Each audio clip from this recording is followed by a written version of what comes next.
So Robert, let's get right into it. So is this a pandemic or is this a plandemic?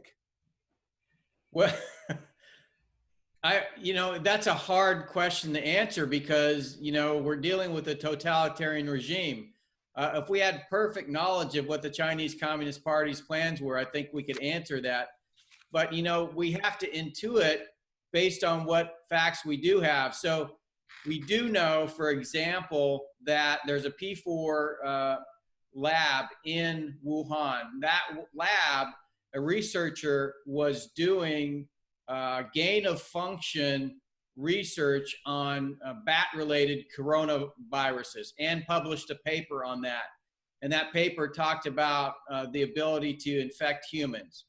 We do know that.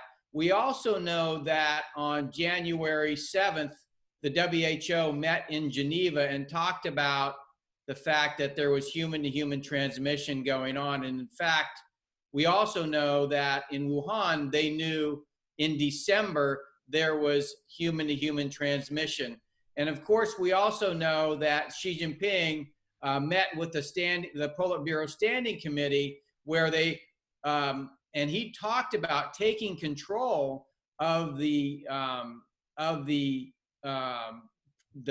growing pandemic on the 7th of January. So we know that he knew that he had human-to-human transmission.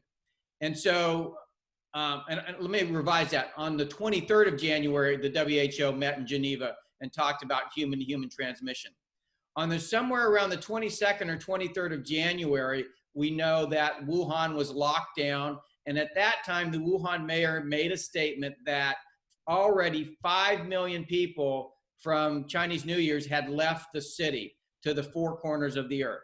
So what we know is they were doing work on the virus. We don't know if that's where it came from or if it came from the wet market. And we can't know that because the Chinese Communist Party is not going to allow us into the lab. They're not going to allow us to talk to the researchers. All the data has been scrubbed. We don't know. What we do know for a fact is both the Chinese Communist Party leadership and the WHO leadership knew there was human-to-human transmission prior to the 5 million people leaving when they locked down Wuhan. So pandemic, I don't know, but in terms of the origin of the virus, I do know that in terms of the pandemic itself, you could call that a plandemic because they knew that there was human-to-human transmission and they let those people leave. And the president acted quickly to shut down flights to and from China, and thank God he did. The problem is that we kept them coming from Europe. So you see the big infection happening in New York because of travel coming to and from Europe, where the Chinese people that had left Wuhan went into Europe and created the infections that spread to New York.